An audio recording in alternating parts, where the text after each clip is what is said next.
Stand if you think it's you. Further back, further forward, right there. So do you live in a vibrational world? Yes. Are you vibrational beings? Yes. Do you read your vibration through thought? You read your vibration through emotion? Yes. It pleases you to think thoughts? Yes. Thinking thoughts is as delicious as eating? Yes. Thinking thoughts can even be sensual? Yes. Thinking thoughts can be tactile? Yes. Because thinking thoughts produces emotion. And nothing is more sensual than emotion. So thinking thoughts causes emotional movement. And emotional movement can be equated to molding things into place. So as I begin to feel my way through things, I'm actually creating through the moving of energy. So my thought comes first and then the emotion follows. But by reaching for the emotion, I can direct the thought. Ooh, worth thinking about. The thought comes first and the emotion follows. But by caring about the emotion, I can direct the thought. Because you can hook into a feeling. And by hooking into the feeling, you'll set a vibrational tone. And then law of attraction will bring the thoughts that are equivalent to that. See what we're getting at? Where if you think the thought first and the thought's off kilter, and now you're trying to think a better thought, it's much harder, isn't it? So the new book is, I create with my belly. No, that's not good. My guts are out there ahead of me. We're reaching for the mass market.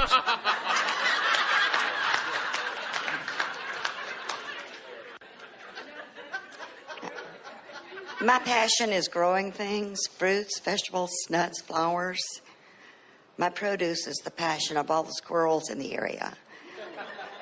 My husband shoots the squirrels. And even though Is there a market for squirrel? Not that I know of. I believe in the sanctity of life, but I also want to enjoy the fruits of my labor. And so what's the answer to this dilemma? Well, it seems, we know it does, that the critters are drawn to your gardens. And to some degree they are, because they do want to eat. But what really starts a rampage is a lot of thought or attention to something. So the critters nibble, you overreact. As you send out your vibration, you send out an advertisement that brings them from further and wider than they would have come. In other words, the word on the street wouldn't carry as far as your vibrational advertisement, you see. So it's one of those things where you say, stop eating my garden and I'll feel better. And we say, feel better, and they will stop eating your garden. Only you say, but I didn't feel bad before they started eating my garden. In other words, I don't think that I was worried about them eating my garden and that's what's attracted them. And we say, but if you put it in perspective, if you realize that everything becomes more and more and more, the more attention you give to it. In other words, when you are aggravated to the point that you are taking guns and killing them, there is a strong attention to them, you see. And what we've been talking about just before you came here is a very good basis, because it's hard to accept that your garden is a vibrational garden because it feels so tangible, and it's hard to accept that the critters are vibrational critters because they're right there munching. It's hard to accept that it is a vibrational world. We know it is. But when you tend to things vibrationally instead of physically, you have far more power than you know. We've talked to so many people who have had pests of all kinds, and the more attention you give to it, the bigger it gets. It's just law of attraction, law of attraction, law of attraction. Sometimes you might say, well, even if I could clean up my vibration about it and relax about it, maybe I'll plant more, and maybe I'll leave some of it unfenced where they can get to it easily. And so maybe I'll make a garden for them and a garden for me, and I'll tend their garden less. I'll leave it to them to tend, but I will plant it and I will make sure it's there. And it seems like a cooperative thing, but why should I have to do that? And we say, do it for the fun of it. See what happens. Do I have the power, you might ask, to create a garden and make it squirrel proof?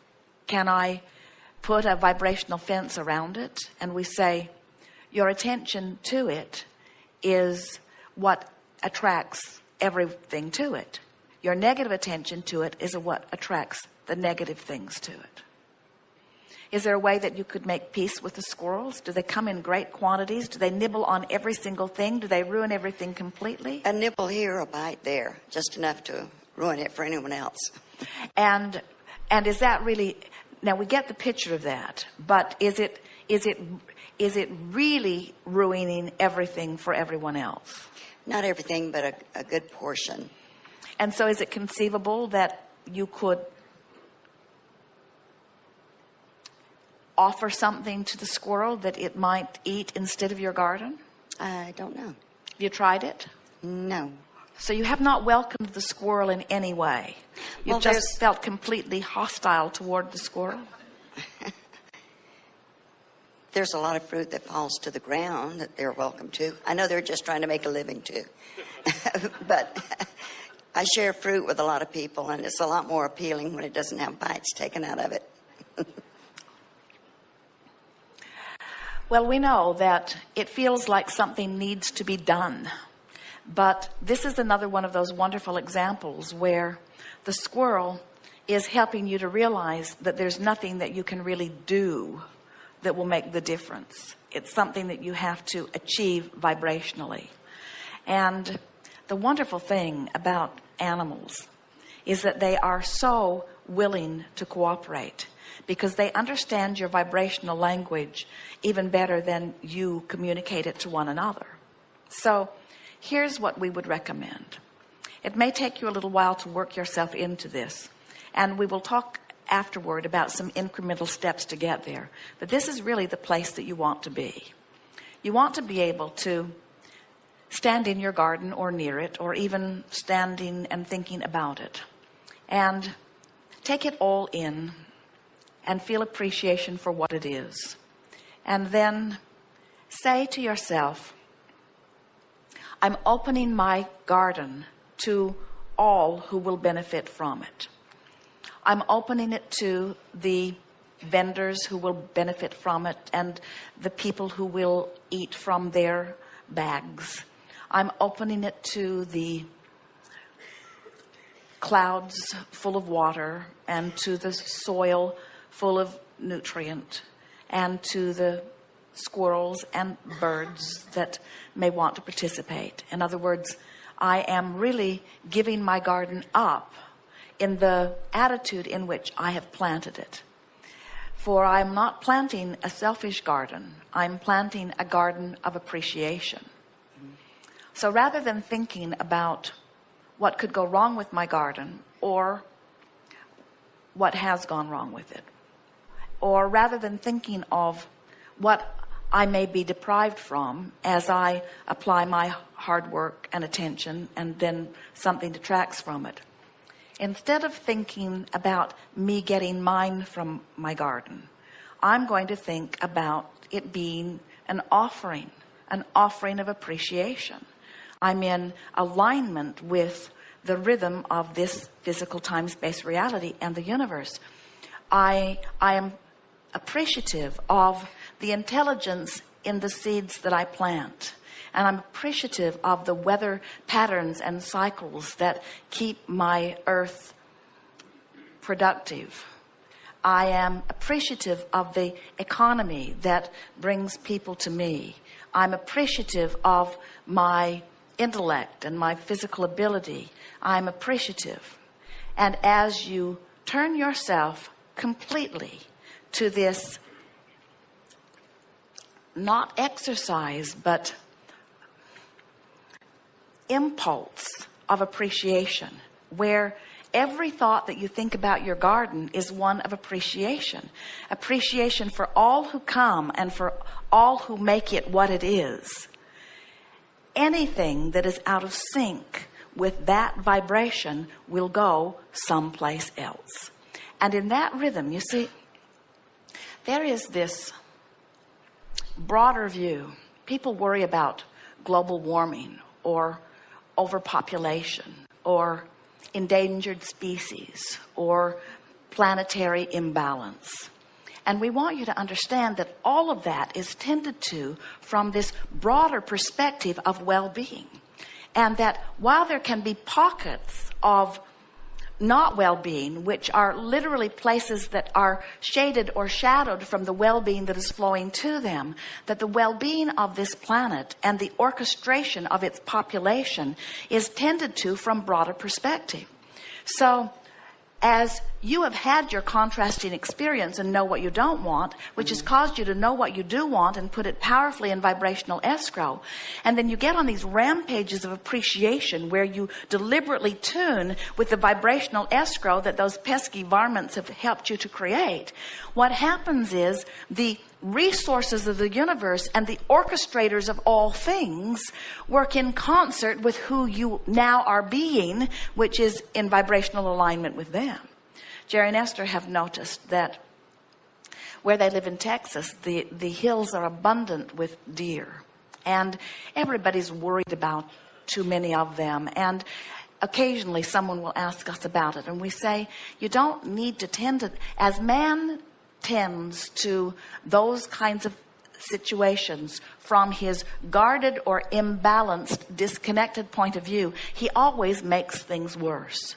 This is your opportunity for you to show yourself the cooperation of the universe relative to something that matters to you. What we're saying is simply, let your vibration of your garden only be appreciation. And while an occasional squirrel will come and nibble, it will not be disproportionate. You will find yourself winking at the squirrel or squirrels and saying, understood, but the proportion, the ratio will change so dramatically that you will know that you've come into alignment. Okay. It is a frequent thing for beasts of your universe to teach you who you really are by them being who they really are. And a wonderful thing about them is they refuse to defy their true nature just to please you. Okay. They force you to do the only thing that works anyway, which is to deal with things vibrationally. Oh, there's that word again. Okay. One other question. Is there life as we define it on other planets? Well, you snuck that little qualifying expression in as we define it, and you're opening us for all kinds of things. I define because it man as is sort of maybe wacky. Any thinking organism. An organism that has the ability to Yes, think. there are many other places other than this, what you call this physical dimension, where consciousness exists and creating abounds.